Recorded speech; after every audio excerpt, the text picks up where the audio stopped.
The famine was this catastrophe really to befall Ireland, where at least 1 million died of hunger and at least 1 million emigrated.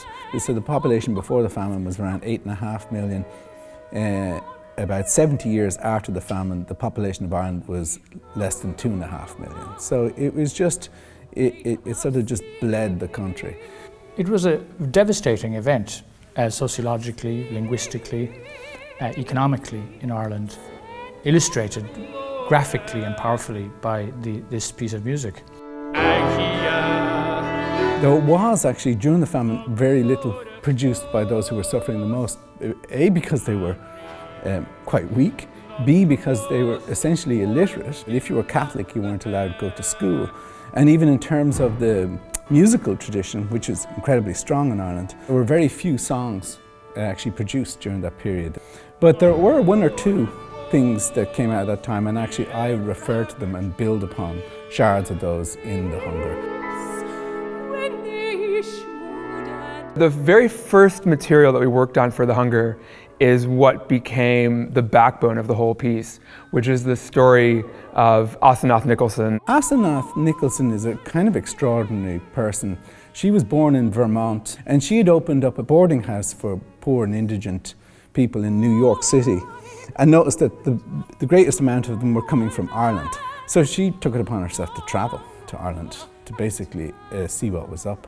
She is transformed by her experience in Ireland, and you see that transformation over the course of the piece, where she goes from being, I think, overwhelmed, confused, horrified by what she is seeing, to becoming a passionate advocate. The Hunger for me has such beautiful vocal writing. He has the ability to write in this speech-like quality, which is, it just gets through the truth and the purity of what Asenath is trying to convey and say to people. Was in small streams, in different places.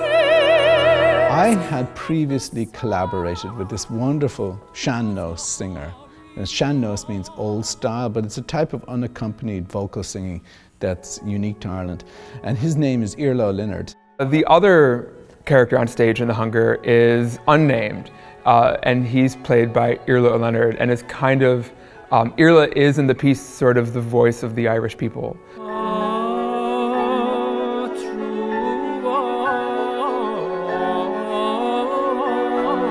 In a sense, although I'm alive, as it were, I sometimes think perhaps I'm not. I'm rather more a memory, which is apt.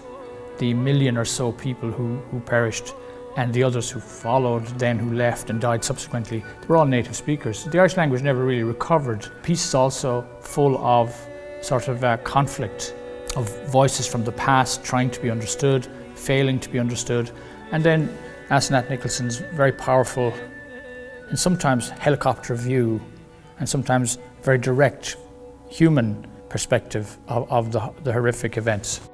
Her vocal part becomes more and more influenced by the sean-nós type of vocal treatment, and in a way that's a way of carrying some of that meaning, that she's becoming more empathetic.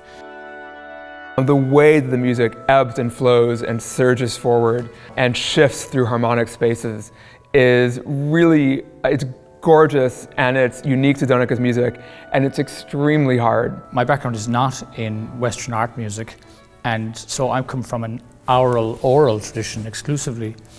And so for me, it's kind of electrifying to be performing with anybody else, because my song tradition is fundamentally expressed as a solo idiom with no accompaniment. An interesting experience for us in doing The Hunger is this meeting of musical worlds between the classically trained musicians in alarmal sound and Iarla, who comes from a totally different tradition.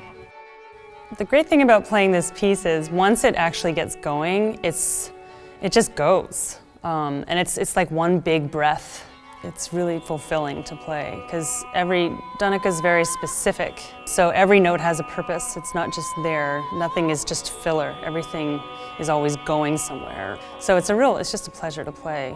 Expresses the whole of my voice. I am singing from a bottom G right the way up to a C sharp. It's a wonderful achievement when it just clicks in and everything lines up just so. It's perfect. When I think of this piece, it's not just really about the Irish famine, it's about any kind of unfolding catastrophe that's complicated by political ideas of the other. The Irish were very much the other in the imagination of the British at this time. This happens throughout the world still to this day. We don't have to look very hard for parallels, I'm afraid.